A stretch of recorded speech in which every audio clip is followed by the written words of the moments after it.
So, good afternoon to everyone. It's a great pleasure to see you all here for our 9th event of the Bauhaus event. We are here today, and allow me to say a couple of thank you before starting. The first thank you goes to our friends in Hamburg, Tobias or Thorsten, who have helped us in organizing what was supposed to be a great event to have OU physically there. Unfortunately, for obvious reasons, we couldn't make this as a physical event. So we thank you for joining us this afternoon and for being physically with us, with brain and spirit in this event. The second thank you goes to Richard Kemish, who helped us in the last 8 section to follow the journey in Europe and to discover new ideas and new projects. The idea of the Bauhaus event, it was really to design a new paradigm for the mortgage industry, trying to help us in discover business opportunity in the customer journey of the consumers, trying to understand how the industry is changing and what are the ideas that can make the business cases more robust and more significant for the European Union. The idea is to put the mortgage industry at disposal of the next generation as driver of innovation and sustainability. Because really, the house is, from our point of view, the place where we can build a new space, where our life is changing and where we can really build together a new way of living the life and more sustainable, more beautiful, and trying really to accommodate all the requirements that consumers are putting in front of our eyes, changing the green demand for the mortgage industry, for the housing industry, and also for the green bond market, which is evolving from this. Why these aspects are so important? Because we believe that the housing industry can produce a real boost for the real economy, introducing and implementing ESG standards in our life. With this today, I'm very pleased to be with the key people organizing and also financing, because the European Commission is supporting this project by financing those projects. We would like to give you an overview on how the regulatory landscape is changing around us. We would like to present you a few ideas on how we can build a home ecosystem around the mortgage business and plug in different kind of services for consumer and transform the banks in a delivering machine for green services and a kind of a cross-sectorial driver for innovation. We would like also to present you how consumers are changing their behavior, and we are very pleased to have E.ON and also CRIF, who is helping us in discover how the consumers are changing their behavior, what they are looking for, and how banks can design their product in the future. And also we should never forget of the international commitments that we have. Of course, the Agreement of Paris has changed our financial space. Since then, most of our banks have changed their ESG strategy, ESG funding line, but COP26 is raising very important questions to our industry and how we will achieve the targets that we have put in front of our eyes. We need to change our paradigm, and I think the Bauhaus concept is exactly to help us to change our convictions, to change our business line, and all together we can align interest and make sure that the industry will be supporting the next generation plan. With this, I would like to give the floor to Jenny, who is the brain, and as I said this morning, the engine behind the energy efficiency initiative. And she has prepared for us a few thoughts, few ideas on how the regulatory and supervisory landscape is changing and how the energy efficiency mortgage label can help in addressing these challenges. Jenny, allow me to give you the floor. Thank you, Luca. Thank you very much, everybody, as well. So yeah, Luca has already mentioned, we have spent the last couple of months really examining the regulatory and supervisory landscape to understand the implications for energy efficient mortgages and how banks will have to change and adapt to meet the challenges, but also to take advantage of the opportunities. So the starting point was very much the fact that the regulatory and supervisory landscape in the EU is changing rapidly and significantly in the area of sustainable finance. And of course, this is largely as a response to the urgency for the EU to meet its international environmental commitments and targets.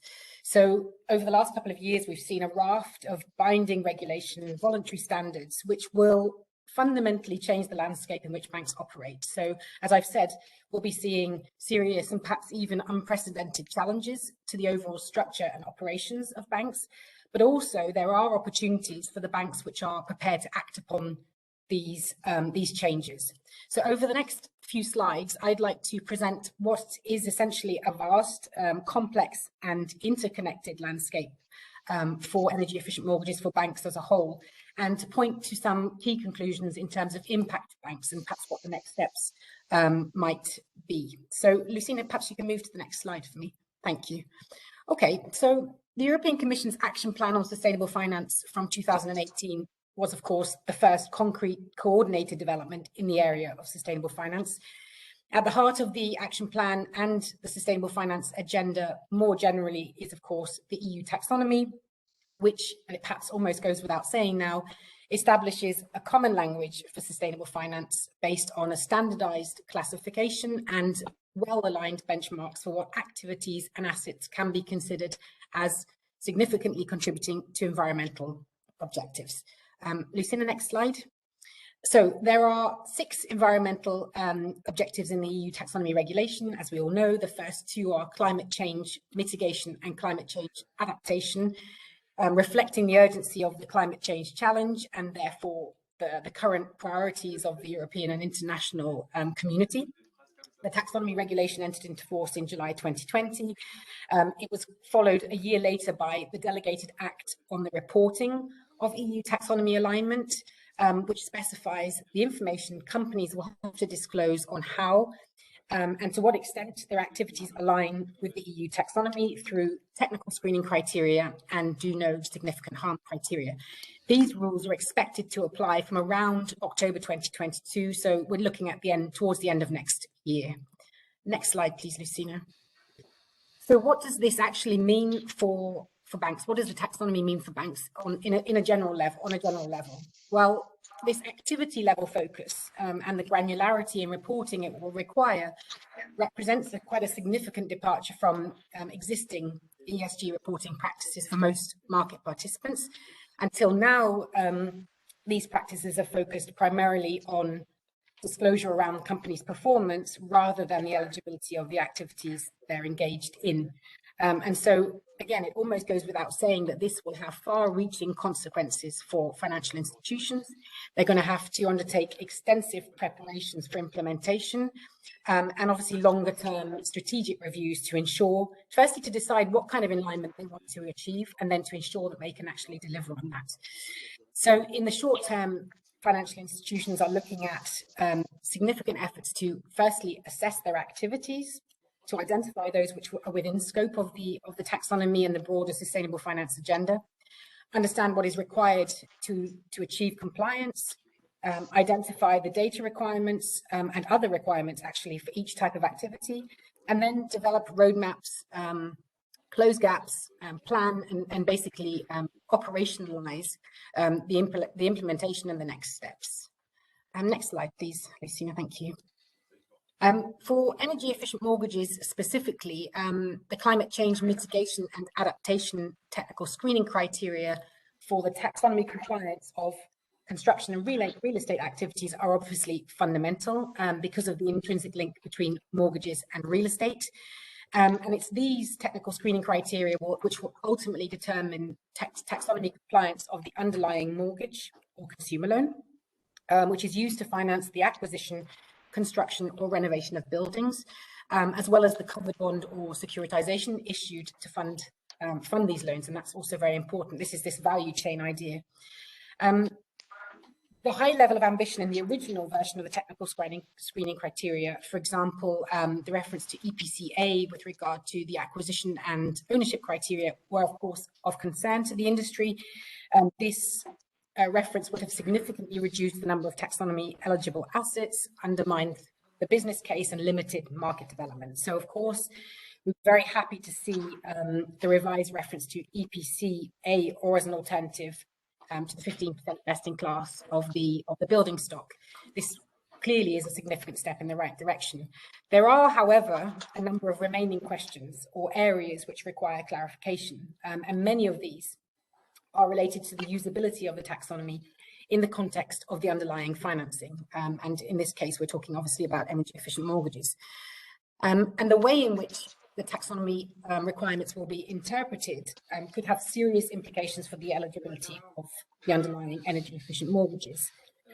And therefore impact the business case. So there really is a very careful balance to strike here, because it's really a question of stimulating or propelling the market, or depending on the decisions taken, limiting potentially the incentives for banks to be involved in this market in the same way. Of course, the technical screening criteria is not the only challenge financial institutions will be facing. Of course, there are the do no significant harm criteria, and these also give rise to concerns, but also questions, need for clarification. And this is particularly around provision of evidence of compliance. How will this be achieved? At what level? And these are questions which remain outstanding for the current time.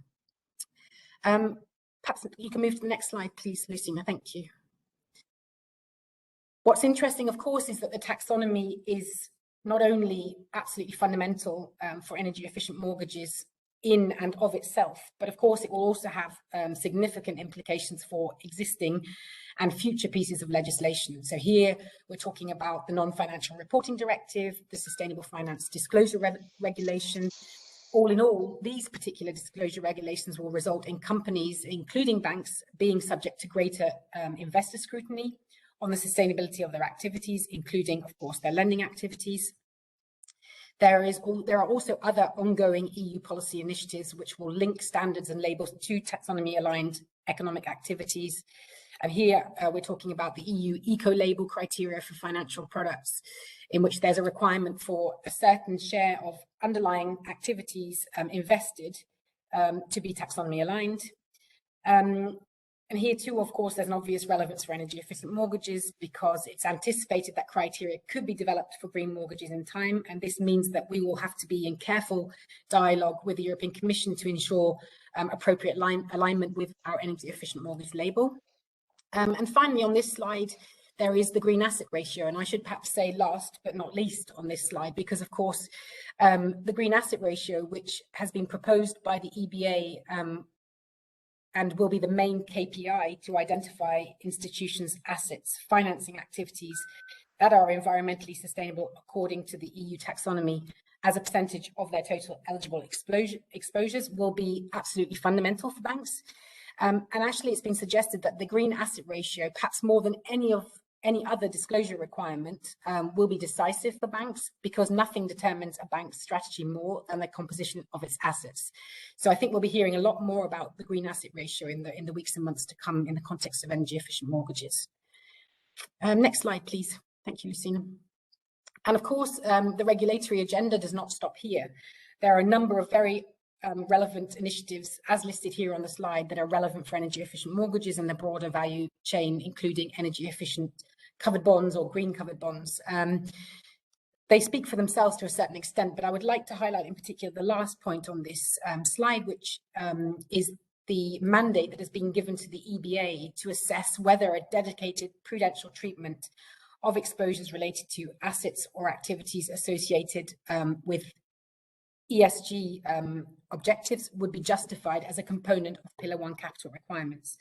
And this, of course, is very relevant in the context of our actions designed to substantiate the correlation between building energy performance and credit risk, and potentially secure a realignment of capital requirements for energy efficient mortgages. So again, here, this is one that we're watching very, very closely. Perhaps if you can move to the next slide, thank you. On the so this was really the regulatory part of the landscape, which you can already see is vast, it's complex, and it's interconnected. There is, of course, a whole other side to this discussion, and that's the supervisory landscape. And on the supervisory side, the ECB is increasingly turning its attention to addressing the prudent and safe management of climate-related and environmental risks in the financial sector. Particularly relevant for energy-efficient mortgages are supervisory expectations 7 and 8 in the ECB's guide on climate-related and environmental risks, which essentially require that in their credit risk management, institutions consider these risks at all relevant stages of the credit granting process and monitor the risks in their portfolios. So again, this obvious link to the work that we're doing around energy efficient mortgages. Added to this is a series of actions in the context of the ECB's monetary policy strategy related to disclosure, eligibility for the collateral framework and asset purchases and ratings. On disclosure, the ECB will require climate-related disclosures linked to the EU taxonomy, the NFRD and the SFDR for banks using private sector assets as collateral in ECB monetary policy operations and for private sector asset purchases.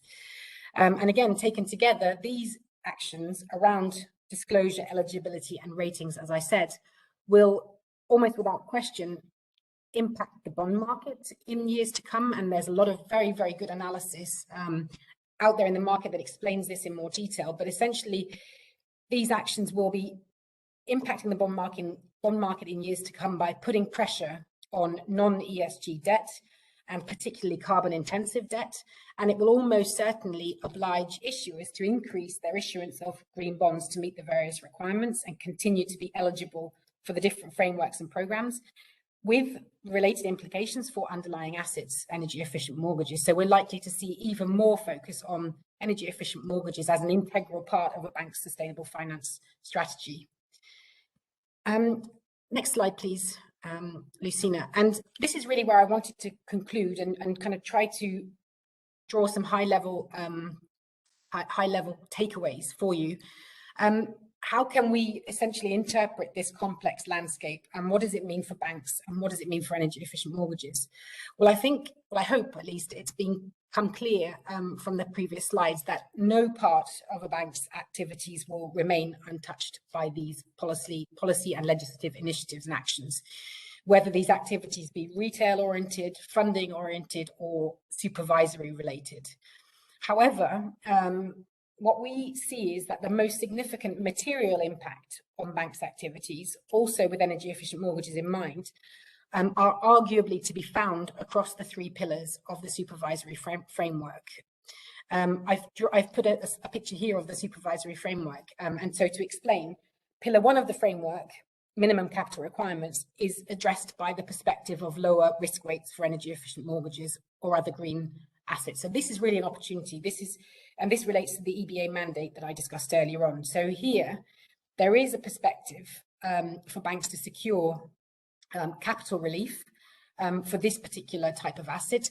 But of course, there needs to be data collection, data analysis, and essentially, a robust kind of correlation or identification with the Green Deal agenda in order to realize this capital relief. So that's pillar 1.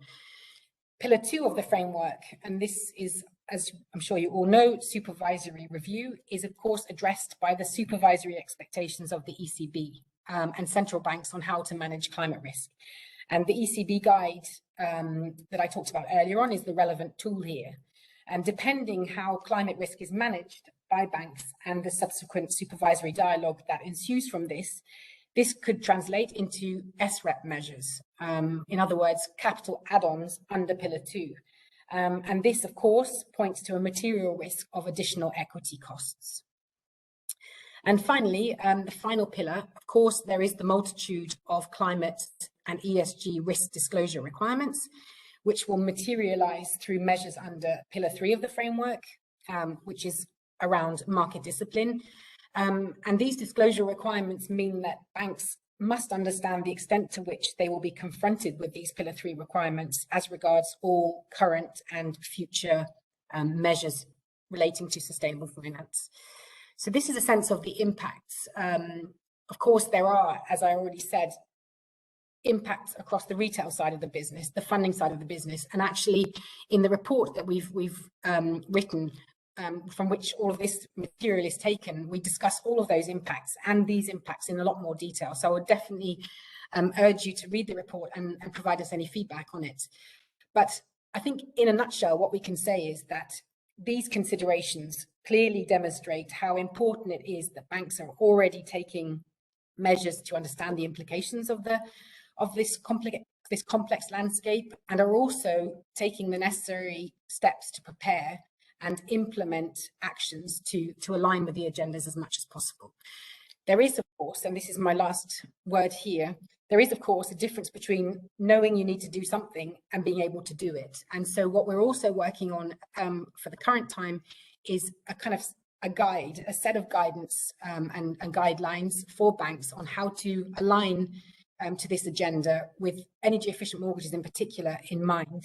And we see the energy efficient mortgage label, the energy efficient mortgage initiative more broadly as a vehicle to really accelerate a kind of quick fix in a way to help align to this very complex agenda. So Luca, I'll stop there, and I'm happy to answer, of course, any questions, but thanks for your attention.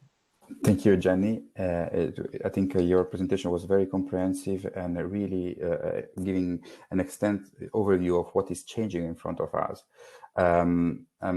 It's my pleasure to welcome Ruth, from the European Commission, that is here with us.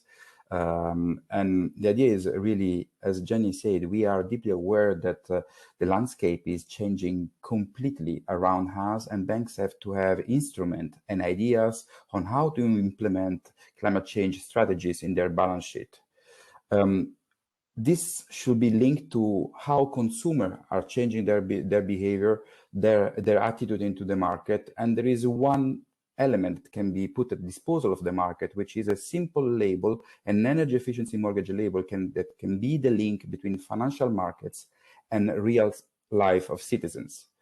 That was the idea of the Bauhaus, what we are having today. We were very much inspired by the words of the President, Ursula von der Leyen, in the speech last year in October. And we decided to create our own little Bauhaus to collect ideas, to put these ideas all together and change the paradigm of our industry. With these words, I would like to give you the floor, Ruth, and thank you very much for being with us. I know that the agenda in Strasbourg is really, really packed, but thank you very much for this window, this opportunity to be with us. Thank you. Thank you very much, Luca, and hello, everyone. I hope that you can hear me. I'm very sorry for that a bit strange setting, but in Strasbourg, as we are then guests of the European Parliament, we have rather small offices that we share with several colleagues. So I hope it will be okay-ish. And I must say I'm very happy that you did not invite me to talk taxonomy, which is probably one of the hottest issues at the moment, also in the Commission. So I'm happy that we can now concentrate on something that is slightly easier to discuss, which is the European Bauhaus initiative. And it really, I just followed, Jennifer, your last slides, and it is coming from a kind of completely different angle, and the presentation you will see will be much more colorful and light, but this is not, that's actually what we try to also intend or to do with this initiative, that we try to find another approach than only regulation, standards, targets, what is needed indeed, as you say, but we think also something else is needed. So I will dive into the presentation, and it would be nice if you could go to the next slide. And I want to start with this picture, which comes from the award ceremony of the European Bauhaus prizes that we had in September. And here you see the happy winners, the first 20 winners. And why do I start with this picture? It's because it really summarizes a bit the two main characteristics of the European Bauhaus initiative. Because on the one hand, and that is very important also for the President, it's really a project of hope and perspectives. As I said, that we want to have this different approach to show that the green transition, the European Green Deal, can really bring positive improvements to all our lives. And at the same time, and that is then even more visible on the next slide, we also aim for really tangible change on the ground. So here you just see 5 examples from the Bauhaus prizes which goes from building with soil, so very nature-based materials, to how to green our cities. But we also had zero waste concepts for houses and the transformation of an old industrial area into a cultural center in the rural area of Extremadura in Spain. So this is the other important thing in the Bauhaus, that we really talk about tangible change on the ground. And then from the next slide onwards, I just want to take one step back. This is an attempt to picture actually the European Green Deal. You see one branch is also finance. This is the one that you were dealing most with. But what I want to show is that all over this tree, you also have quite some parts that is dealing with the built environment and construction. So if you could go to the next slide, you will now every time have one leaf popping up.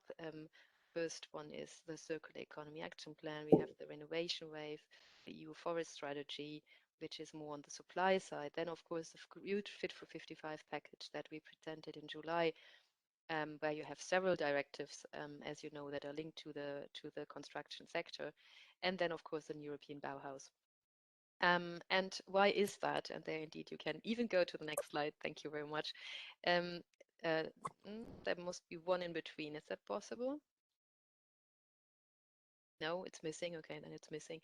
Well, it's because and then go to the next one. Thank you.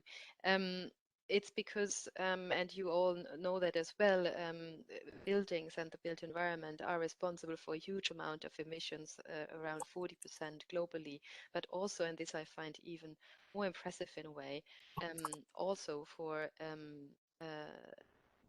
more or less half of the waste that we produce in Western industrialized countries. So that shows that we indeed have a problem with our built environment, but that also shows how huge the potentials are if we really tackle this. And that's why, and we can go to the next slide, but that is really very strange because there are a lot of slides missing. I'm completely puzzled because I have in my presentation a lot more than what you have. That is very strange.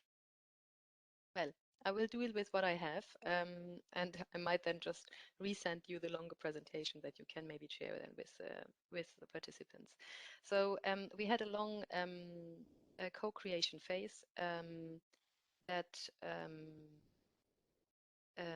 that ended in summer, and we identified these four axes for the European Bauhaus, which are in a way all also linked to the built environment and the construction sector.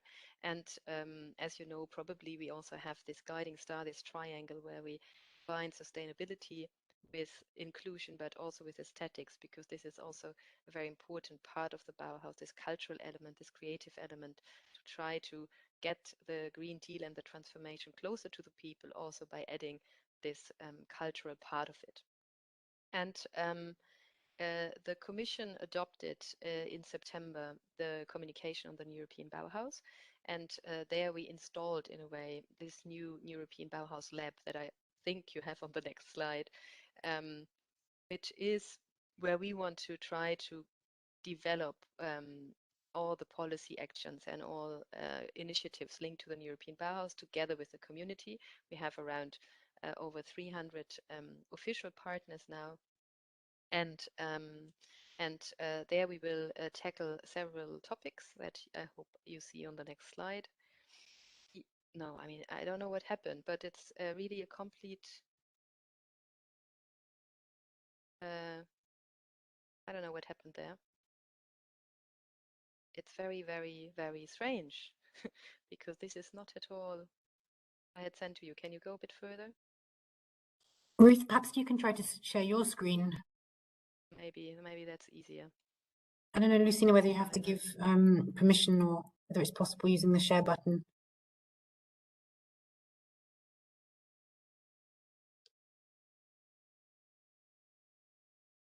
So. Yeah, we see it. Perfect. Thank you. That was maybe a good idea. I will just go into the slideshow mode.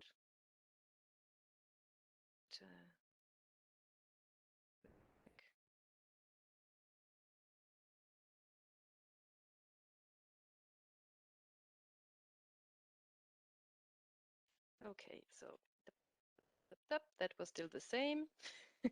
This one, for example, you didn't see, but it doesn't matter. So well, that was, thank you very much for this good idea. That was actually what I was telling you before about the triangle that we have established in the European Bauhaus, and we have some other. Now it doesn't work anymore. It's great. I knew that it would not be a good idea to do that from here from Strasbourg. It never works out as we want. So, yeah. I imagine that nothing is moving on your screen, No. from the slides. Maybe we can ask Lucine to take back control and go with the version that we have. I mean, I don't know if maybe Lucine, I don't know if you can go back to the presentation that we have. Like this, we can go. I'm really sorry for that. I don't know No what worries. happened. But you know what? I will just continue without taking the slides into account. Maybe you can just jump to the slide where you have all the blue bars on the. Yes, exactly. This one. So one thing is that in the lab we will develop all kind of policy things. So for example, we will look into, together with the community, what are actually the obstacles in current regulations that would need to change to make the transformation quicker. For example, in the construction sector, and there is, for example, one of the fields where if you have any kind of ideas what you could do, that would be really interesting to know. We will also try to develop a label for the new European Bauhaus. So we are also looking into the label possibilities. And we will also look into innovative financing, and I will come back to that in a moment. At the same time, we also put in the communication the first funding possibilities, and this is a kind of overview of all the calls that are open now. I think in the meantime, all of them are open. The first one is the biggest one. It's these lighthouse demonstrators, where we are looking for huge transformation projects in the member states, but it really then goes down to also grants for startups, for citizen initiatives. In the LIFE program, we have a call for circularity in the built environment. So it's really a huge variation of things that we put on the table. And then maybe we can go to the next slide, which I think is one of those that are the right ones. So to look a bit more into the innovative financing, one thing that we have actually seen in the co-design phase is that there is quite some money available, especially also in the philanthropic world. I mean, there were quite some CEOs, but also people like Michael Bloomberg who got in touch with us and said, hey, we are happy to invest some money in a Bauhaus. And well, as European Commission, we then just have to say, well, thank you very much, but no, because it's just not possible legally to match these different kinds of funds. So we are looking into options if we could do something with a European foundation to actually channel this kind of money. We're looking into possibilities how to include crowdfunding. Could also be a way to say, well, we will only support projects that also have support from crowdfunding, because it could give an indication that a project is also wanted by a community.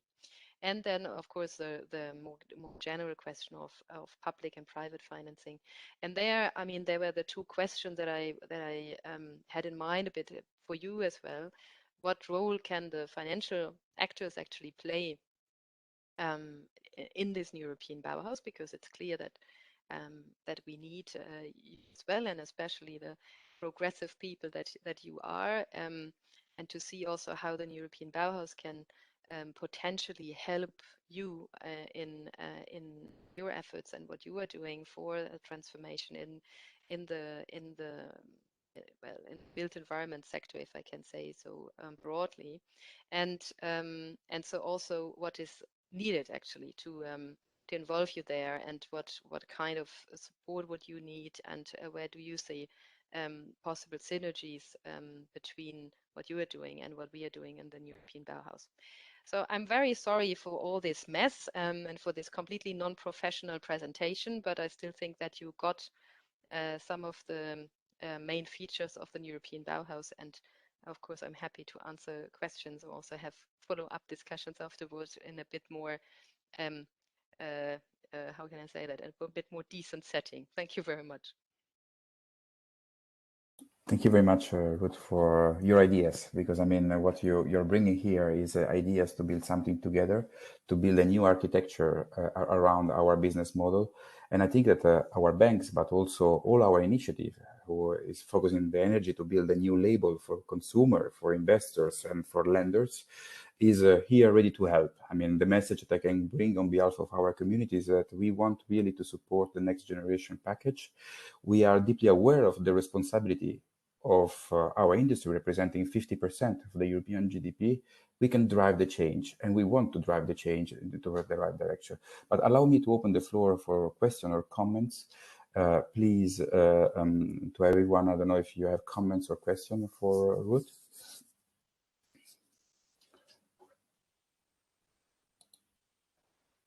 Maybe if I could just add one very concrete suggestion as well. This new European Bauhaus community, also where we will work with mainly in the lab, it's first of all our official partner organizations, and this is a call that has been open from the start of the project and that is still open, and all and it's open for all kind of organizations throughout Europe. For now, it's not possible for individual companies to become an official partner, but for these kind of associations, it is foundations as well. And we will also develop that further to also allow individual companies to become friends of the European Bauhaus. So that could be also one first concrete step eventually to become one of these partner organizations, because that would allow you to get more information and also to participate in all the activities that we will have in the lab. So I just wanted to add that. Well, that's a very important point that maybe I will submit this to our chairwoman and maybe discuss if we can, of course, I mean, be officially on board. I think being a non-profit organization, we have also a foundation that now is running the label. We can be active part of this debate. Just to check if there are any questions or comments on. I know that you have to leave really in a few minutes, so I mean, allow me to say that I mean, changing a complete paradigm of an economy, I think, is very challenging, and this will not be done only with capital charges modification of rules. We have to enter in the soul of the people, and we have to make our cities a bit more beautiful. We are also today in our first board meeting, I use an expression in the sense that the European Union already shock completed the life of most of us with the Erasmus program. When you enter an Erasmus program, you are lonely for the first time maybe in your life. You are in a completely different environment. You have to adapt to a new environment, and you have to measure yourself in a new space. And the space around you can make the difference in you are lost, you are scared, you don't want to change because you are convinced that your country, your culture are the best one in the world. But this new environment obliges you to change, and after a few months, you discover that you speak new languages, that you have new ideas, that you have plenty of new opportunities that were not even in your mind before leaving your home. And I think that's the spirit of the European Union, shocking you, putting you in a completely new environment. And that's the Bauhaus. It has been done when we were young, when we were 20 years old, and now it's happening again when we are a bit older as a business model. And today we will discuss exactly about this, how to build new opportunities around a new journey. And you can count on our professional commitment, you can count on our personal commitment. We will find these opportunities, we will adapt to a new world, and we will make the difference as we have done so far. So with this, I would like really to thank you, Ruth, for your kind presence with us today. And I'm sure that we will speak again very soon as a follow-up of this meeting. Thank you again. Thank you very much, Luca. Thank you. Bye-bye. Thank you. With this, I would like, Jenny, I mean, thank you very much for your overview. You have set a landscape. It was so easy to understand what are the major challenges in front of us. And the report is available, is a deliverable of EMI. It was a fantastic work done specifically by Jenny, I have to say. I mean, she was really an excellent communicator in presenting today, but also the report. It's very easy to understand, and EMIP is also this as a deliverable, make difficult things understandable for all of us. We have another presentation. Jonas, thank you very much for being with us. I mean, coming from a major partner of our energy efficiency mortgage initiative, Copenhagen Economics, a think tank with us in spirit and really supporting our ideas and helping us in driving the change. Jonas has another deliverable under the EMIP initiative, the project, which is trying to understand what is about to change and give a recommendation, not to banks, that's our job, but I mean, maybe to regulators that are in this room today with us, and trying to help them in thinking where are the ideas to move forward. Jonas, allow me to give you the floor. Thank you very much for being with us. Thank you very much for the introduction, Luca. Of course, I'm sad I couldn't be with you today physically, but I guess this is the second best thing, and hopefully we'll have a chance another time to do that. But still, one of the advantages of physical meetings and presentation is that you can be interactive. So by any means, if you have any sort of comments or questions for my presentation, feel free to turn on the sound and ask a question. You don't need to wait until the end if necessary. So exactly as Luca mentioned, we have been tasked under the EMIP project to make some research on the potential regulation of energy efficient mortgages. And we thought that part of that exercise would be to analyze mortgages, energy efficient mortgages, and also ordinary mortgages, how they perform in comparison to climate risk, in particular to transition risk. Of course, part of the analysis relates to sort of the current portfolio of mortgages, but there also another important aspect to take into consideration is that the fact that going forward, when there are climate risk and when the transformation to a carbon neutral economy will entail differences in the economy, green mortgages can be more robust towards that transformation. So that was basically what we were set out to analyze, and this is what we have published today, 2 studies on this. And what I will present here. So I'll just share my screen with you. One moment.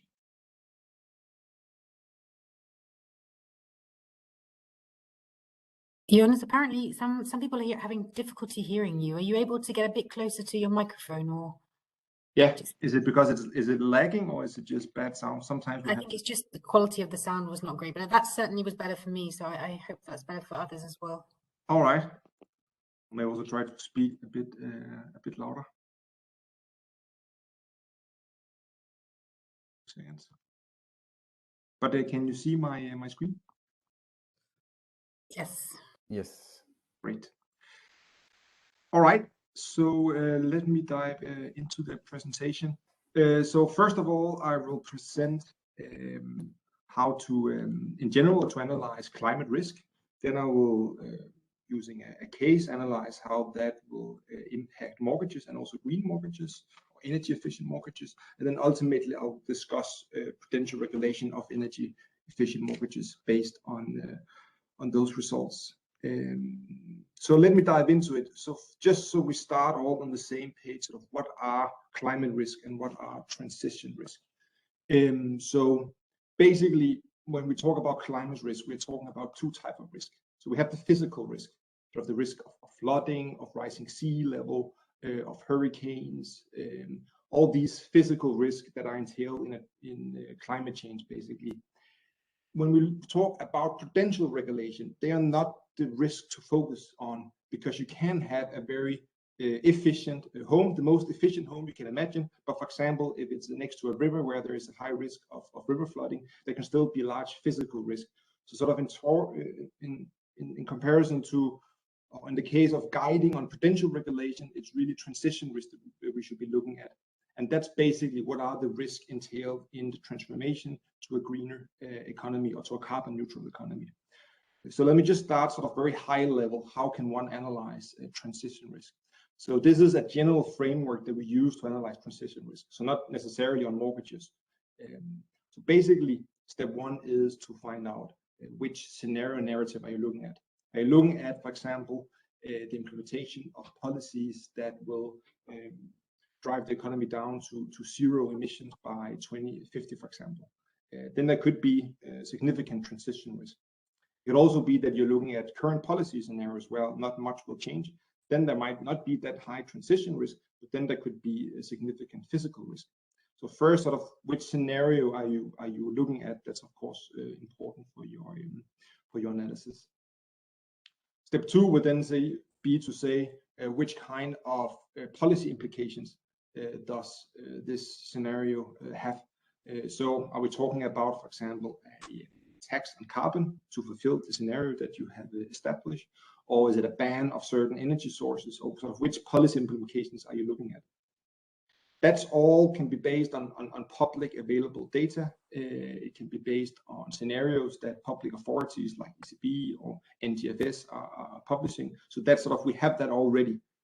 Step 3 is really the key step. So that's really to taking these scenario implications and apply that on households and companies to find out what are actually the risk of these scenarios.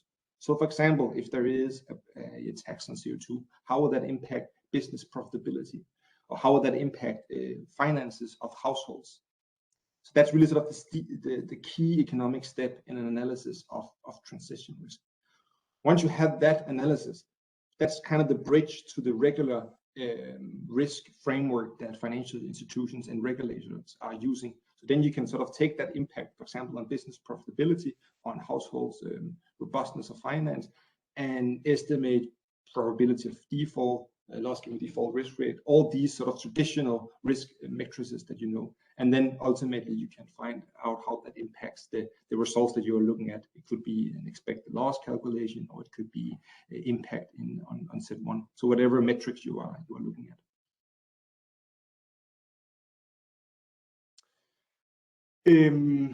So that was sort of high level. This is how you can analyze transition risk. So let's take that overall framework and then apply that to mortgages. So basically, again, we need to find out a scenario.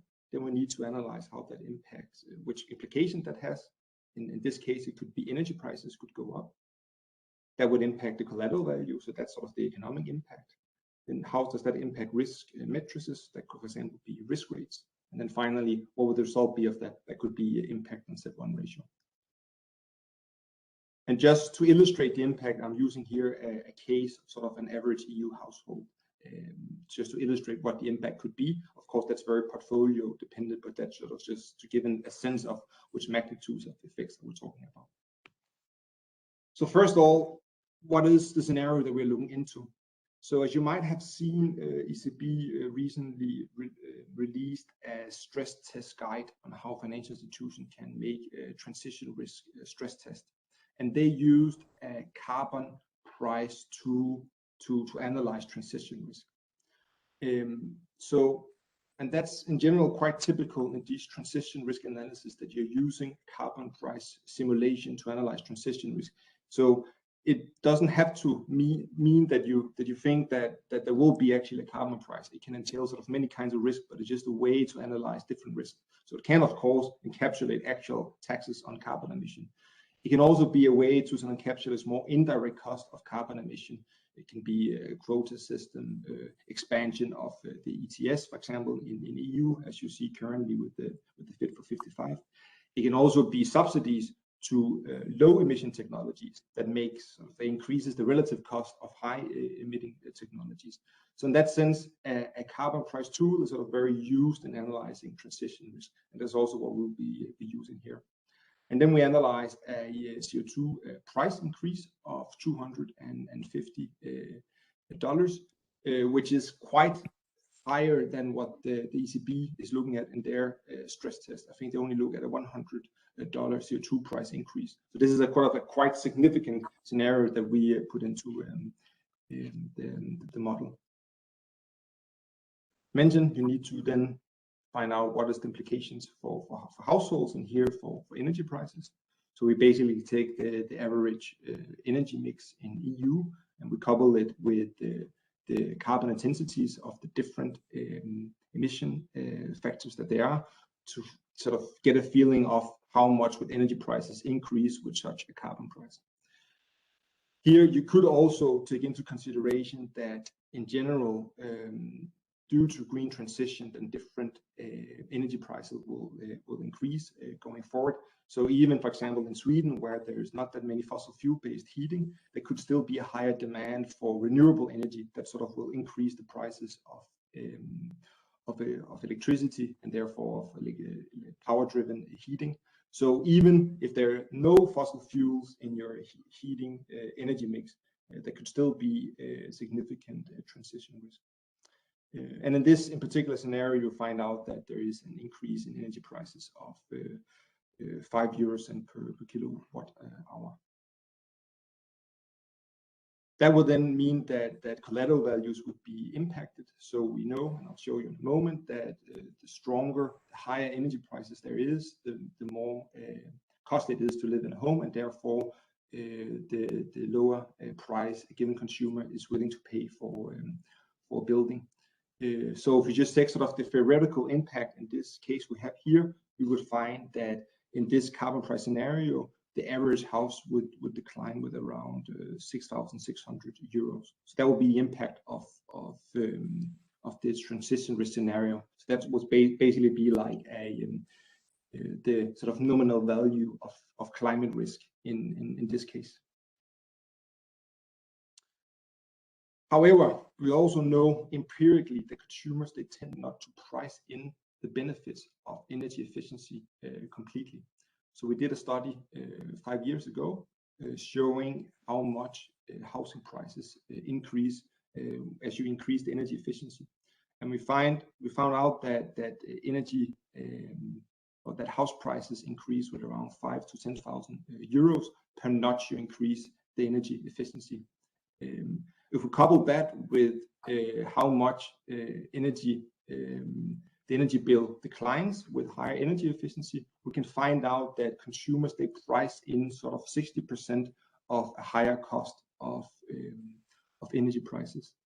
So we need to sort of downscale the impact on collateral value that we find. So sort of the more empirical value of transition risk in this scenario will be a decline in house price of around 4,000 euros. Take into considerations these behavioral effects there are in how consumers they price buildings. Then we need to say what is the impact on risk rates. So we need to implement that in a credit risk framework. And here we find out that for our sort of generic case, that the risk rates will increase with 1.3 percentage points, both due to higher LGD and also due to higher PD. So that's sort of the quantification of these transition risk. And we can then implement that in an impact on the Z1 ratio in this risk scenario. So if we take a portfolio that's only made out of label D buildings, we see that the decline in Z1 ratio is around 0.9 percentage points. So that's sort of, and label D would be average in EU. So that's sort of the average impact on Z1 ratio in this risk scenario. Remember that this scenario is 2.5 times more severe than the ECB stress test. So it's a quite severe scenario. So if you, for example, use the ECB scenario, you have to downscale all the results. And here we start to see some guidance on the difference in the performance of energy efficient buildings versus normal buildings. So here, for example, if we have a portfolio only made out of label B buildings, we see that the impact of Z1 ratio is only 0.4 percentage point. So a significant better performance of energy efficient buildings in this scenario compared to in the standard case. And if we take the other extreme end, if we have sort of the least efficient building, a label G building, then we see the impact on Z1 ratio is 2 percentage point. So in the discussion of regulation of energy efficient mortgages and normal mortgages, or more in general of regulation of green assets versus ordinary assets, maybe these results here So the performance in the transition to a carbon neutral economy could guide the debate and the regulation. So I'm not here to say exactly how this could be implemented in a potential framework. I just think this is sort of an evidence piece that you can put forward that we have under, I think, reasonable and quite standard assumptions. We here show that energy efficient mortgages is performing significantly better than ordinary mortgages and a lot better than energy inefficient mortgages. And the difference between sort of an average portfolio and a label B portfolio is around 50 basis points. I don't think there is a one-to-one sort of guide or rule how you could transfer that into a potential framework. But that's just what I would say is sort of the evidence foundation of a discussion of green assets versus ordinary assets. Thank you, Jonas. I mean, your presentation was clear to the point, and I'm very pleased because, I mean, what you are telling us is absolutely not banal. A few years ago, I think that several people will have challenged you. Incredible. Now is a reality. Now is a reality, and in the few months that it took you to prepare this report, inflation went up. And the major driver for inflation was energy cost. So the energy cost is really hampering the disposable income of consumer and putting at risk the asset in our balance sheet as a bank. As Jenny explained, we have seen how the regulatory framework is changing. You are telling us there are strong evidence to consider a prudential framework and to consider this as a real impact in the portfolio in terms of capital charge, supervisory measures, and disclosure measures. And then let's move to the next block of the story, the most important one, the consumers. Can mortgages be a real driver for digital innovation, for digital information that can come straight in the balance sheet of the banks, and the banks can be the catalyst for a new home system or green system or ecosystem around this? Can we plug in services for consumer and transform the mortgage as the best deal for consumer, exactly like for the bank and probably also for the investors? Today we have with us another strategic partner of the Energy Efficiency Mortgage Initiative, CRIF, one of the major credit bureaus in Europe. And we are very pleased to have Andrea and Francesco, who will actually introduce their ideas on how we can maximize the business opportunity for banks around the customer journey. Andrea, allow me to give you the floor, and thank you very much for being with us this afternoon. Thank you, Luca, and good afternoon to everyone. So my name is Andrea Martellone in CRIF, and I'm in charge of a new digital innovation unit. I hope that you can hear me well because I'm maybe Andrea, can I ask my staff? I think we have some problem of audio. So thank you very much. Sorry, Andrea. Okay, no problem. So easily, I'm responsible for defining, building, and launching new digital products and ecosystem. Today, with my colleague Francesco Portioli, we will discuss our point of view around home and digital ecosystem for energy efficiency that will support the effort of financial institutions to speed up the green transformation of the European housing market. This is our really point of view. Please, Francesco, go on slide. Okay. So now please go ahead to go on the next slide. So let's start from some basic considerations on the latest issues and the role of banks in the green revolution. Financial institutions have nowadays, as we said, a critical role to play in the process of decarbonizing economies. We believe that without their help, and we are here to discuss, it will be impossible to finance the transition from a brown economy with high carbon dependency to a green one, which will curb the polluting emissions that contribute to the global warming. We also understood that nowadays people are increasingly interested in social issues and are asking to their banks for playing their part in addressing today's environmental and social concerns.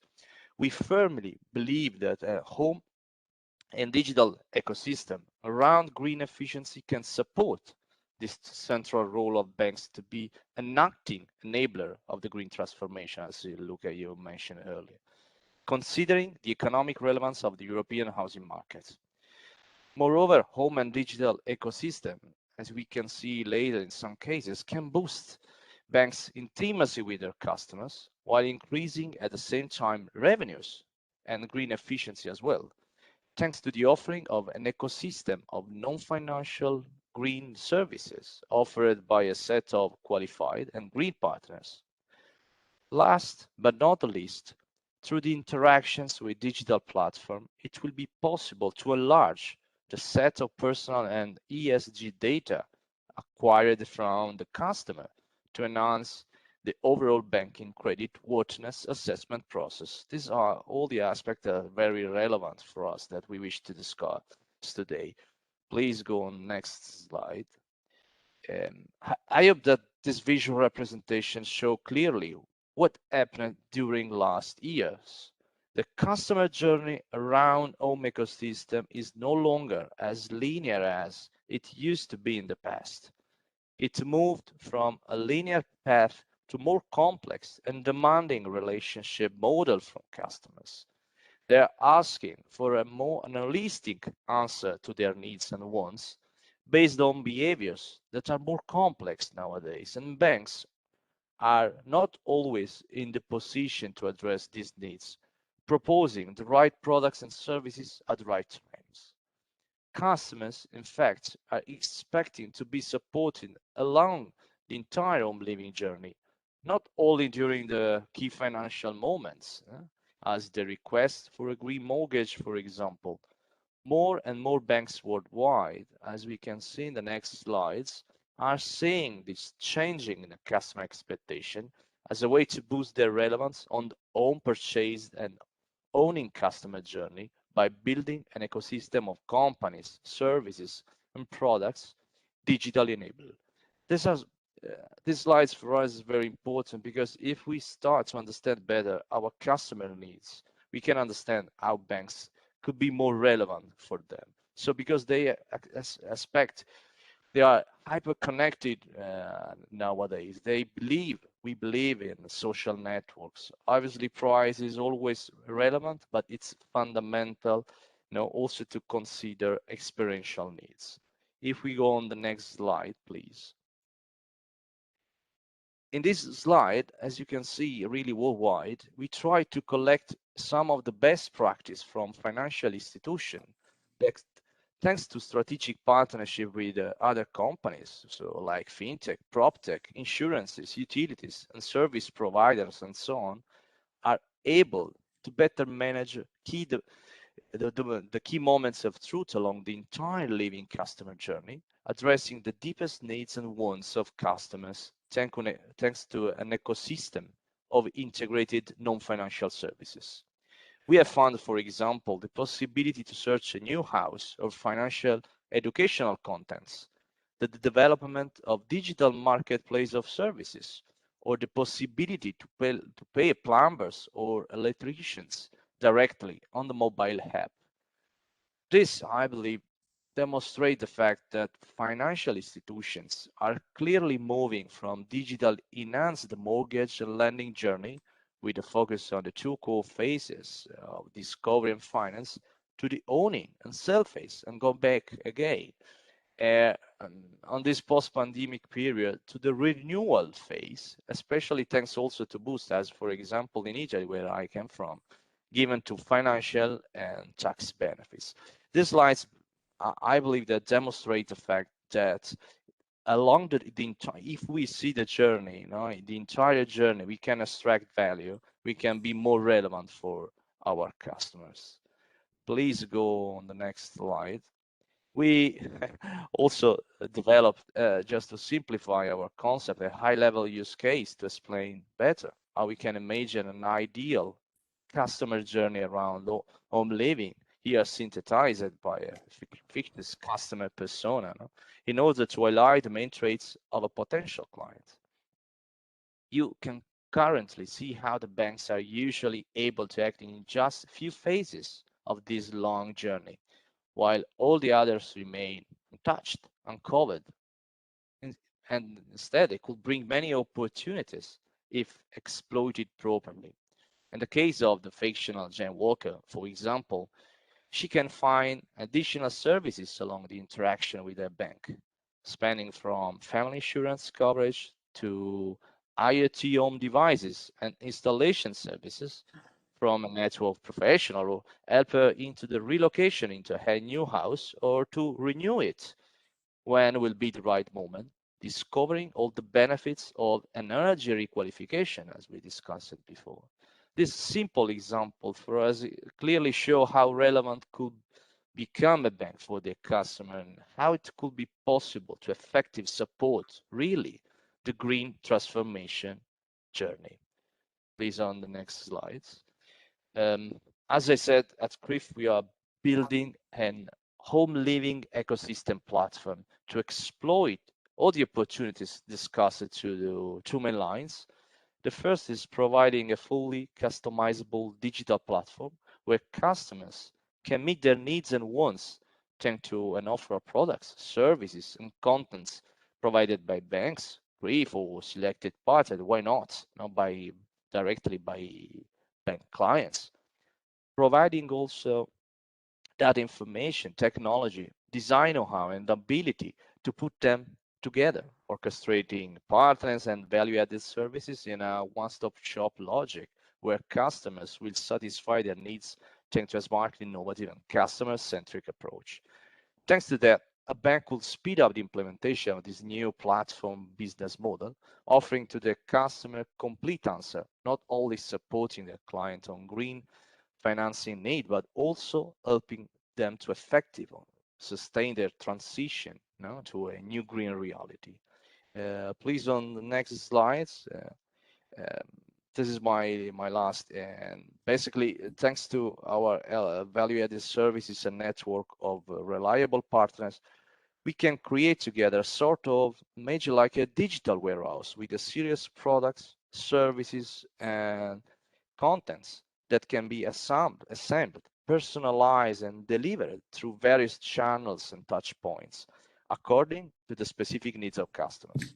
Of course, a marketplace can play a key role in delivering these great experiences, but it's not the only way to do this, because products and services could be delivered also to, maybe there is some noise, so sorry. Also, I said could be delivered also to many other different touch points, embedding digital services into bank's journey or specific channels. One of these channels could be our Green Bee simulator, a really useful tool for having an initial evaluation of the energy efficiency of our home, which Francesco will talk about in seconds in more detail. Please, Francesco, stage is yours. Thank you very much, Andrea, for your introduction and for your presentation. Thank you, everybody. Allow me also to thank the organizer for inviting us in order to present our solution dedicated to the home ecosystem. So going to the presentation about the Green Bees, so our tool developed by CRIF, so the Building Energy Efficiency Simulator. Again, it is a tool developed by CRIF in order to support financial institutions, banks, insurance companies, but also other market stakeholders and their customers in the identification of those interventions, those needed refurbishment in order to make the property energy efficient. According to this, allow me to stress the fact that in order to perform the simulation, we have four main different steps. At first, one of the two main pillars will be dedicated to the data input. So we will focus on, and we will see this in a minute, geolocalization of the property. We need to provide, and the user need to provide into the Green Bees, data and information related to the physical characteristics of the property that we are considering and analyzing, but also the energy systems in place. On the other hand, second pillar of the simulation will be more focused on the potential intervention. So the output of the Green Bees will also provide an overview on the intervention that can be applied on the residential building.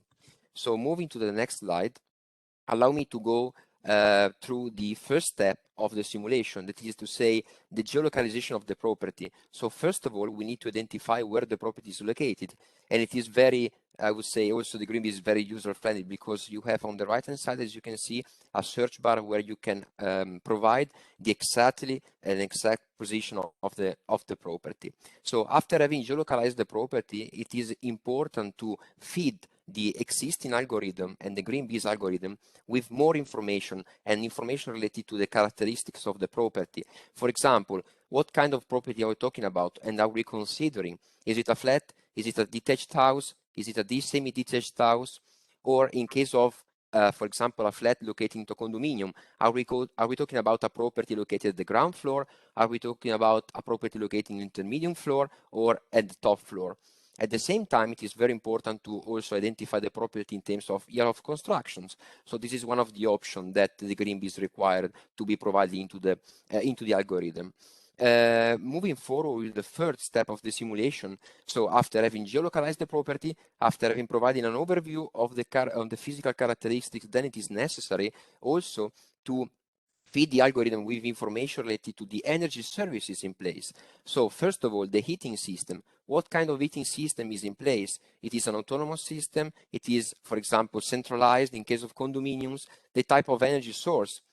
More or less the same kind of information are linked to the cooling system. So is there a air conditioning system in place? And then also consumptions are key elements in information that should be inserted in order to provide correct estimations. And indeed, as you can see on the right-hand side of the slide, the Greenbees is automatically updated, and it is able to automatically update the estimate of consumptions in terms of heating system, in terms of energy electricity, in terms of the cooling system, providing an overview of the expenses expressed in terms of euros per year. It is also important to stress the fact that, as you can see on the bottom part, the Greenbees, according to the information that we provide, it is also able to estimate the APC of the building that we are considering, of the property that we are considering. It is very important because if we think about the current stock, the majority of the buildings do not have an attached APC label. So that's why the Greenbees is also a useful instrument in order to have a complete overview of the energy efficiency status of the property that we are considering and analyzing. Moving forward, the fourth step of the simulation is more related to, I would say, the target set by the user. So the Greenbees requires to provide a target. Is it a budget or it is a target set in terms of energy efficiency improvement? So for example, as in this case, we are an F building, then for example, the user can decide to opt for, in order to achieve a D-class building. So it is possible to choose whether the user wanted to invest a certain amount of money, like 100,000 euros for the interventions, or do you wanted to achieve, or she wanted to achieve, a specific APC class. At the same time, and I would say accordingly, the Greenbees provide a list of possible refurbishment and interventions. It is possible for the user to click or unclick some of them, and at the same time, for each of them, the Greenbees provide an overview of the total amount of needed investment. It is a range expressed in euros, but also the potential energy consumption related and compared to the current status of the energy efficiency of the building. As we can see on the right-hand side of the slide, there is also the chance to have a complete and full overview of the investment in terms of, again, needed financing, potential overall energy savings, the savings, as differentiating between the energy source, so heating, cooling, electricity again, and the achievable APC class after having selected and opted for specific type of interventions. Last but not least, the Greenbees has a specific and dedicated section to fiscal deduction. So in case of some of the interventions that are selected by the user are eligible under the existing fiscal deduction, it is also possible to see the array and the amount of the investment that is eligible according to this. Finally, it is very important to stress the fact that on a whole, the user can register on the platform. So in case of multiple simulation over time, it is possible also to go back to the previous ones. but also it is possible to insert the email into the specific box and receive a PDF document as an output of the simulation, where both the information provided as an input and the output of the simulation, are explained. With this regard, allow me to stress two main things. As a result, I would say that, as already introduced by Andrea, this instrument is a key entry point to potential home and digital ecosystems, because it helps in satisfying specific consumer needs, for example, the renovation of the property. But at the same time, considering the amount of information and data that this tool is able to provide, and it is able to produce, basically, can be also seen as a useful instrument in order to satisfy the request, for example, in terms of energy efficient mortgage label. So if you think about financing, but also at the same time, it is able to provide, a clear overview of the energy efficiency that the building and the property can achieve, and also a full list of intervention needed in order to do so. With this, I think we have concluded our presentation. Thank you very much for your attention, and we are here at your complete disposal in case of any question. Thank you. Thank you, Francesco. Thank you, Andrea. I think that the customer journey is a very important aspect, and also the capacity of giving a clear return on investment to consumer, I think, is a key to trigger real demand. And digital solution could help banks really in facing the challenges that Jenny was highlighting. But also this system could allow to create this ecosystem that Andrea was explaining, allowing small and medium enterprise to be plugged in, like we are testing in our pilot in Trento. And I think that utilities have to play an extremely important role in this game, and they can really join forces with small and medium enterprises and banks in order to give a green package to consumer. It's really my pleasure to give the floor to Ligia. E.ON is a key partner with us in the Energy Efficiency Mortgage Initiative, and E.ON has been helping us in designing the first project EMAP and always the consumer angle. So Ligia, allow me to give you the floor, and I really thank you very much for your great work under our initiative. Hi everyone, good afternoon. Thank you, Luca. Thank you for inviting me the second time to a Bauhaus event. I think a few months ago, I was actually at home and it was summer back home in Romania. Now I'm in cold Essen in Germany. And a few months ago, I've presented the highlights of the qualitative, the focus groups. And now I want to give you a sneak peek of the quantitative research and the result of the full report that we will publish. So I will just give you a short sneak peek during the presentation today. Can everyone see my screen well? Just a quick check. Okay, super. Good. So what I want to touch upon in the next 10-15 minutes is I want to introduce you to the green proposition that we actually tested with customers, and then to highlight the consumer insights in terms of clarity, relevance, and appeal of this proposition, the barriers to adoption, and additional features that could increase further appeal. And also feel free to ask any questions also during the presentation. Good. So just a quick reminder, a recap. This is the wave 2 of our consumer research. And we have conducted it now in 8 countries. So we've added 5 additional countries this year. And this was conducted with our research agency BASIS, the Research and Insights Consultancy in the UK. And as well, UCI has kindly sponsored and has been involved in the project, the research for Spain and Portugal. Good.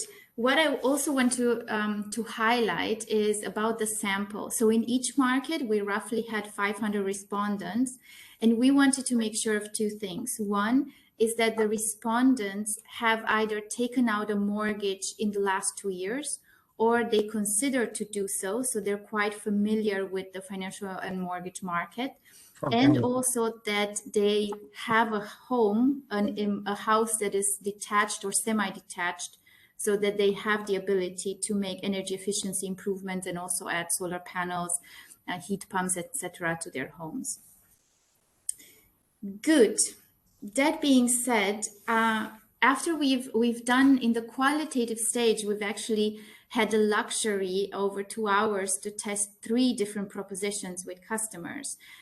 Now it was a 20-minute online questionnaire. So we've spent a lot of time optimizing the proposition to make sure that it fits for a wider market.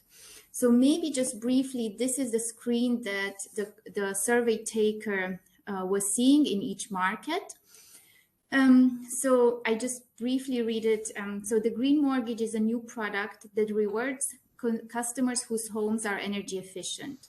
It provides a discount mortgage rate. And here we included the discount per market, be it between 0.1 to 0.4%, depending on each market. And we took in consideration that it's proportional to the standard the average interest rates in each market.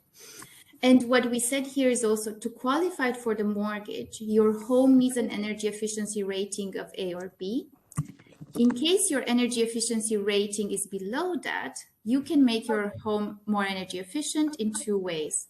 1, you can borrow discounted funds, so you can essentially add to your mortgage at the same interest rate as your mortgage, which is much lower than a consumer loan. Or you can also use your own funds to make your home more efficient and then present the new energy performance certificate. We also highlighted the type of improvements they can make, be it insulation, change in heating systems, solar panels, solar hot water, smart heating controls, electric vehicle charging points. What we also wanted to make clear to consumers are the benefits of green mortgages. Number 1, the financial savings that they would get. The energy cost savings, which we estimated between 20 and 50% of their energy bills. An increased property value based on several studies, so roughly a potential increase of 3 to 10%. An improved CO2 footprint, we estimated here roughly 1 ton per year, so the equivalent of 100 extra trees. And last but not least, a more comfortable home. And now to the customer journey, we wanted to highlight what are the steps for customers acquiring such a proposition. We used as inspiration some of the best class customer journeys we have seen in the market. I think from Vono, so they also presented from the Dutch market here. So we thought this is a really good opportunity to use this as to also test with customers. So in terms of the journey, the first step is a quick home analysis, just to give online in 3 to 10 minutes a view of what potential energy efficiency improvements are possible. Then an in-person home audit, afterwards followed by a network of partners that would provide the products, be it solar, be it insulation, be it heating, the financing offer, and then the purchasing of the items and the installation. And last but not least, the final audit, where the new energy efficiency of the home will be certified. And as soon as this is in place, then the mortgage rate and brought back to the financial institution that would offer such a proposition, the mortgage rate will be discounted. Good. So these are the screens that we show to the user. And now I want to highlight what they're in terms of results. So we asked them about how clear, how relevant, and how appealing this proposition is for them. And more importantly, we also asked them to compare this green mortgage to their current mortgage or the mortgage they are currently considering in getting. So let's look at clarity. This proposition actually scored extremely well in terms of clarity. So across all 8 markets, we have more than 75% of the respondents said they were clear on this proposition. In terms of relevance, the proposition is also seen as very relevant product. You can see here 80%, roughly 80%, even 90% in Romania. And you can see some slight hesitation in the Netherlands and Sweden. And this might be because what we assume is the level of housing is already quite energy efficient compared to the other markets. Good. So now looking at appeal, and this is an essential question. So we see actually when asked, which mortgage are you most likely to choose? We see that from 25% up to 43% in Portugal, they would definitely go for green mortgage or most likely go for green mortgage. Now, when I first saw these results, I thought, oh, how come, why is such a big drop off? Because everybody says it's appealing and relevant. And now when we ask actually preference, it's lower, it's not 70%. And here you see a nota bene also from the agency. This kind of drop off between wider appeal and preference is largely consistent with all the other research that they have done in other sectors and with different propositions. And looking to the research that we have conducted in 2018, we see similar results. So in general, for a new product, this is a very good measure of appeal. So fairly good scores. Of course, slightly higher in Spain and Portugal. Now, I just wanted to bring out some verbatims from the survey. That what are the reasons behind the likelihood to take green mortgages? And we can see here for Italy, we see both the future consumption savings and the greening in general, or it would ultimately help me to save money and do something good for the environment. So they really liked this dimension. For Hungary as well, it would lower the cost of my bills and contribute to the protection of the planet. The cost of maintaining the home would be significantly reduced, and it would also pay for itself soon. Again, as also from Sweden, it seems beneficial in the long run, both for me and the environment. Now, what I also wanted to highlight and what is quite important is the discount rates that we showed. So you can see here, we've tested several discount rates. And so far they seem quite appropriate. Of course, if we increase it, we see a higher increase in appeal. And if we slightly decrease the discount rate, this can have an impact on actually choosing green mortgages. So you see here the main stimulus discount tested. This was, we chose one proportional to the level of the average mortgage rates in the respective country. And you can see from Italy, it's 0.13%, whereas in Romania with higher interest rates, it's 0.53%. Good. I also wanted to highlight an important aspect is we also asked why for the ones that would not prefer green mortgage, we also asked them what is the reason behind it. And what we see is that the barriers to uptake are largely financial. So the clarity of the proposition seems to be less of an issue in this case. So the majority of the ones said, well, actually, I don't want to take out an additional loan, or I can't afford an additional loan. I do still worry about having larger repayments.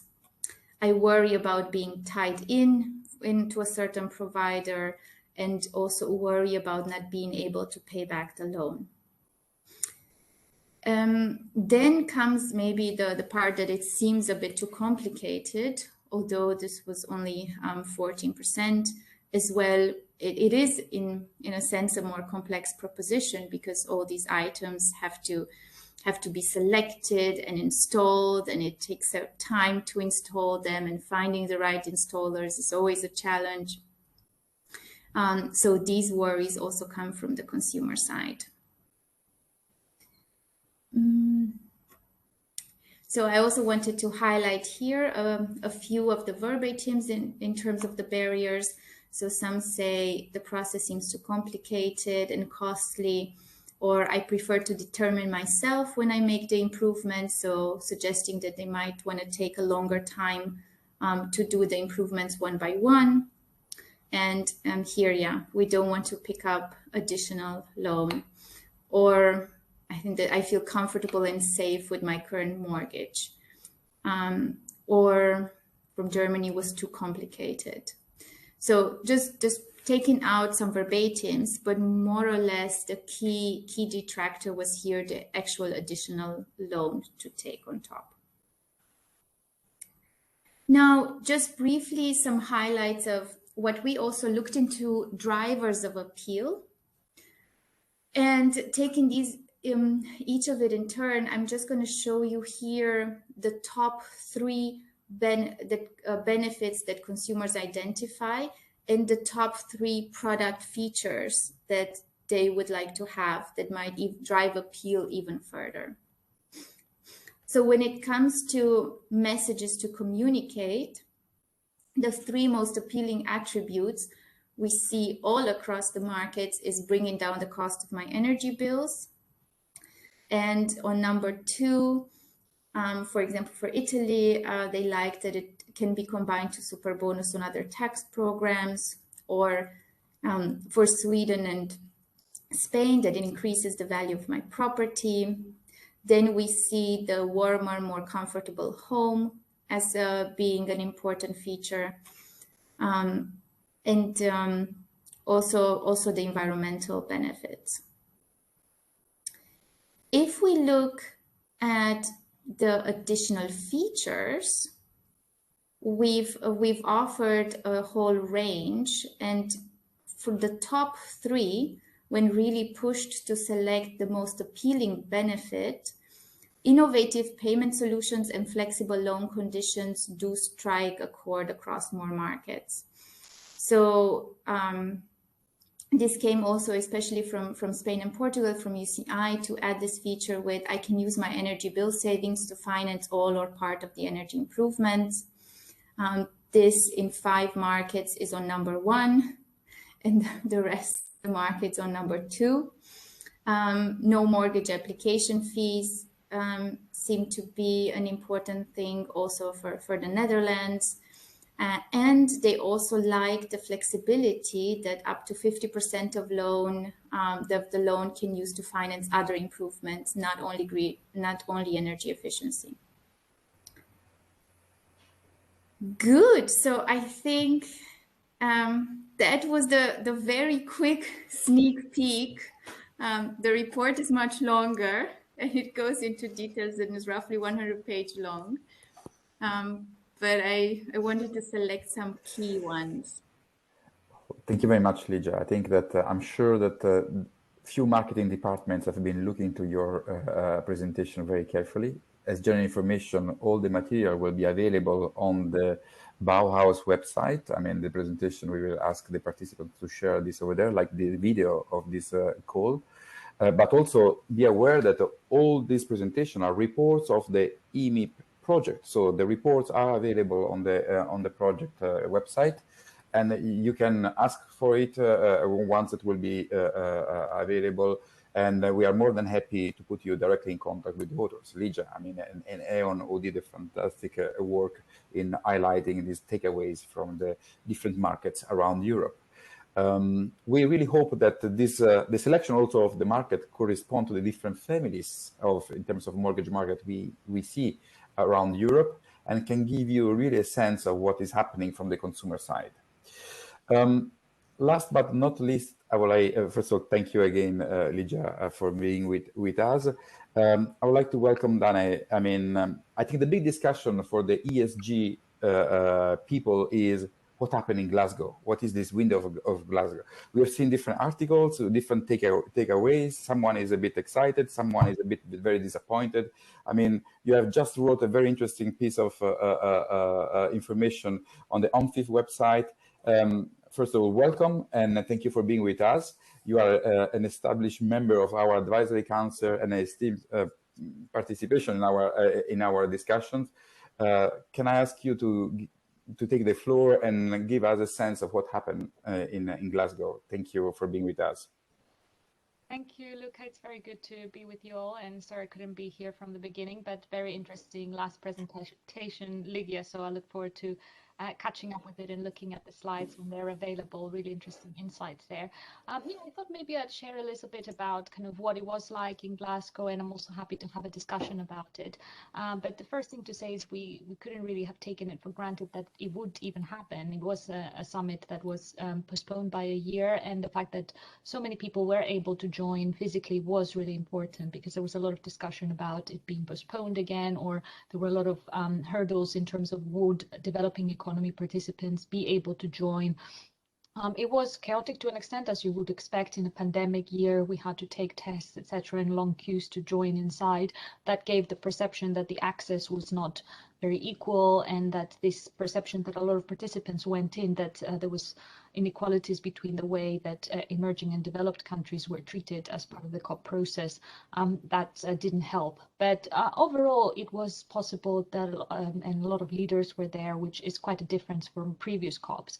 I would say the other big difference compared to other times where the UN summit has happened was that there was a lot of participation from private financial institutions, which is something that I hadn't seen before, and a lot of the people from investment banks or asset managers and banks, etc., would say they are it was their first time joining such a meeting. It used to be a meeting where it was a UN meeting for governments and negotiators to get together and negotiate on climate treaties and progress, but this time the presence of the private sector was really, really felt. And to an extent, one can be cynical and say that, you know, it was the first big opportunity for people to gather after the pandemic in person. So it wasn't just all about caring for the climate. It was also just networking and seeing people that they have the opportunity to be in the same continent, in the same cities. And there was definitely some of that. But it was also, to me, really impressive to see that not a lot of these participants came just to see what it's all about or to network with their peers from other countries, but also had come prepared with research, with reports, were contributing in the various discussions. And I think that's really important. Now, not everyone saw this participation of the private sector as something positive. We heard also from parts of the climate community, especially from for example, the Greta Thunberg and that side, saying that this was a greenwash festival, and it was not, it was all about greenwashing rather than actually achievements and milestones.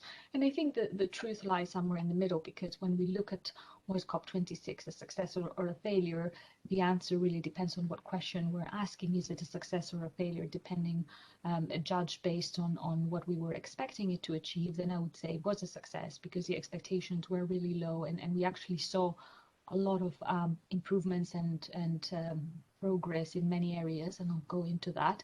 But when we judge it against what actually needs to be done and how much we have to do, it was not enough. And there were two main goals that the presidency, the UK presidency, had for the COP. One was to keep this 1.5 degrees commitment that the Paris Agreement had alive, which we are closer to that if one reads the reports.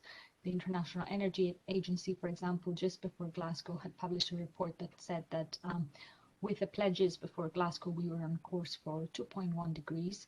If one incorporates the Glasgow pledges, and that was the IEA's estimate on the 4th of November, so not even at the end of Glasgow, it would have been 1.8 degrees. So getting closer to 1.5, and with the end of the Glasgow pledges, probably closer to 1.5.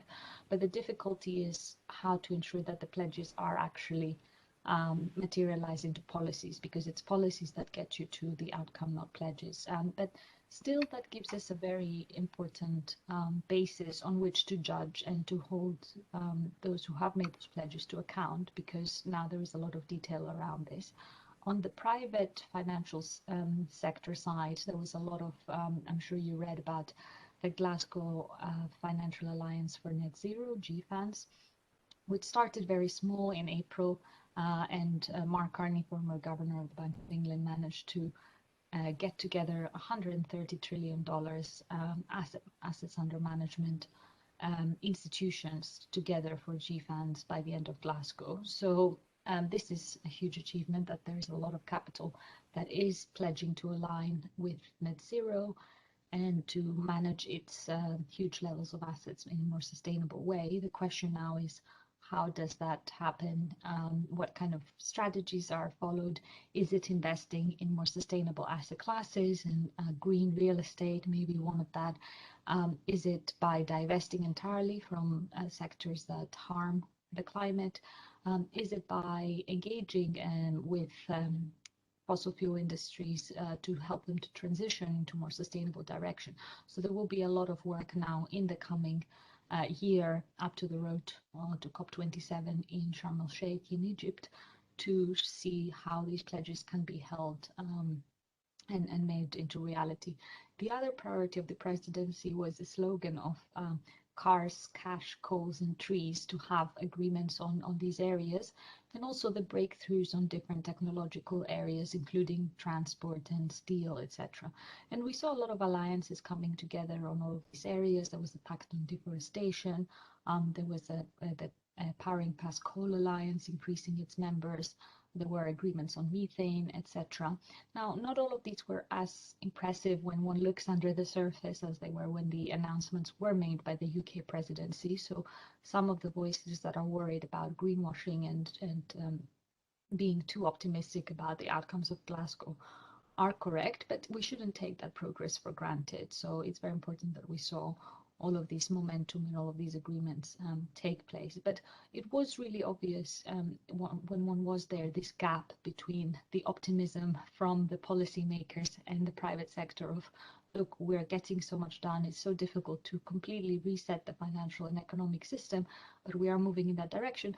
And the voices from outside that were saying, well, we're not nearly near where we should be, we don't have enough time.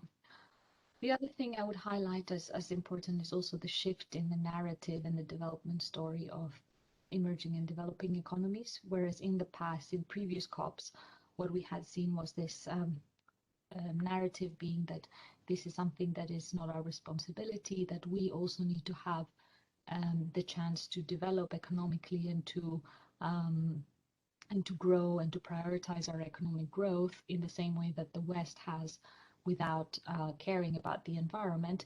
Now the narrative has shifted to, well, we cannot really grow and develop and have economic development without focusing on the climate. So that's something that was very important in the announcement that we saw from India, for example, or the joint US and China statement as well. And there were people who said, well, but the leaders of China and elsewhere were not even present in the summit. But that is, in my view, not the most important thing. And it's really important that we saw these announcements come from India and China. And one can be cynical, but again, we shouldn't take it for granted that this very big shift in the narrative has happened in countries like India and China. South Africa was also a very important case that where we saw developed economies like the US and UK and Germany, etc., coming together and saying we will support the transition, because the very difficult case now is, how do we make this case for the transition to not be seen as a cost, but to be seen as a benefit and as an investment and as something that is going to lead to more productive and societies and economies. And I think the slide that Ligia showed also about the green mortgages, about how it's ultimately about lowering costs, and it shouldn't be seen as a cost, but it should be as an investment that will ultimately lower your costs. I think this is a good analogy with what the overall green transition is looking like, because we are still battling the view that is still held in some corners, that this is, how much is the transition going to cost, how much are these green investments going to cost to the taxpayer, to the individual, and really shifting that around and saying, how much is it going to cost not to act, and what is the extra cost that you're paying by having energy inefficient houses, by having energy inefficient economies. And I think that shift is starting to happen. We saw it start to happen in Glasgow, which was very important. So overall, the importance of the just transition, making sure that those who win are not a small part of society, but that benefits are more equally shared, so that we don't have the same mistakes as with globalization, where benefits were concentrated in a small part of the economy, and as a result, we had a reversal in policy. We cannot afford another US president that doesn't prioritize climate. We cannot afford the politics going in reverse, because we're already so close to tipping points. We are at 1.1 degrees, and that's already very, very dangerous when one looks at the history of humanity and what kind of temperatures our economies have been used to for thousands and hundred thousands of years to develop the way they have. So it is a very, very critical time. We need to make sure that it is socially acceptable, that the narrative is one of growth and development and not one of cost, and also bridging that gap between what we are seen to be doing, what we are actually doing, and how do we hold those to account, especially from the private sector. So that's kind of a all-encompassing overview, but I'm happy to discuss as well. Wow, I mean, Danae, it was so nice to have this fresh update. I mean, really, in few minutes, you were able to provide us with such a high level of information. Allow me to say a few words of a comment, and then I would like to open the floor, is that we fully support this change in narrative. I mean, the green investment should be seen as an investment, not as a cost. The only cost that is on the table for me is the opportunity cost not to take action. And that's the only cost that I see. There is a need that for the entire industry to highlight the opportunities in the value chain, as we are trying to do today.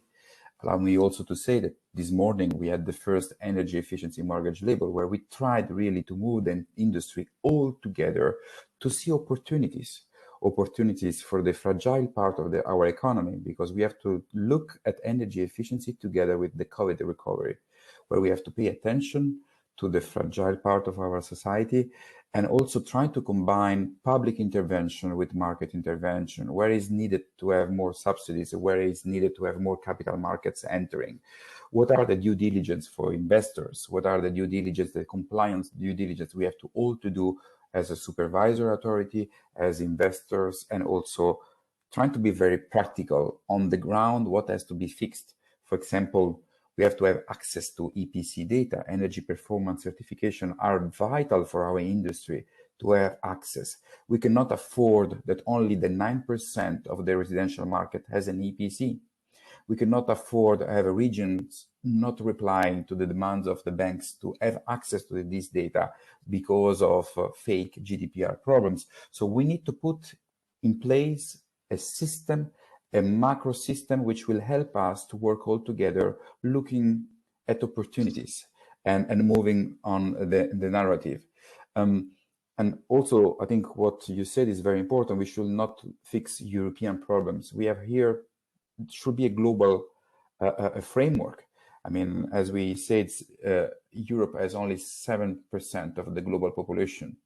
Exactly like COVID, fixing the problem in Europe doesn't fix the problem. I mean, so we have really to try to have a kind of coordination at global level. And we as EMF-ECBC, together with ONFIF, together with London School of Economics, we try to create this umbrella of coordination. That's the only thing that we can do, trying to coordinate, have a common method to face these challenges.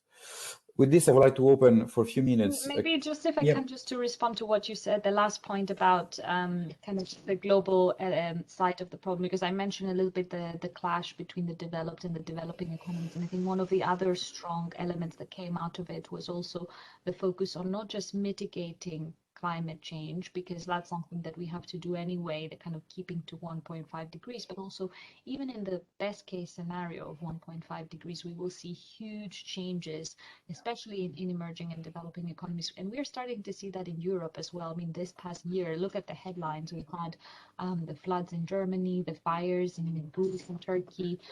Also elsewhere in the developed world, we had Texas freezing, we had heat waves in the US and Canada. So this is already happening, and we need to also invest in the adaptation and the resilience that we need, and that is kind of heat resistant buildings and infrastructure. It's early warning systems for disasters. It is drought resistant crops for agriculture, etc. So that was another key outcome of the summit in terms of focusing a lot, not just on investing more, but also the composition of those investments going not just to what makes us consume less energy and cleaner energy, but also to protect the economies that we have now and make them more resistant to even the best case scenario outcome. Yeah. No, those macro discussions are very important that should be matched with our little problem of fixing IT problems or creating a return on investment to consumer, answering to the question of the consumer. I think we have to see this as a big value chain, and we have to intervene where there are criticalities. I've seen that there were a lot of activities in the chat, so thank you for the ones responding to questions and so on. But allow me to see if there are questions, to Danae, but also to other speakers. Allow me to open the floor.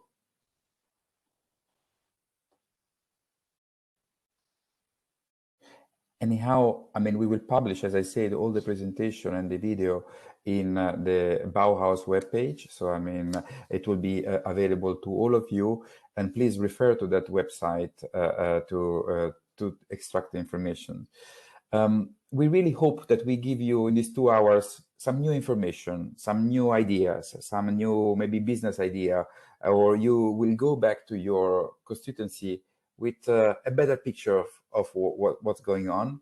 And be assured that at the EMF-ECBC, we are ready for this challenge, and we are doing as much as possible to support you as bank, but all of you as consumers, that probably in the coming months you will find the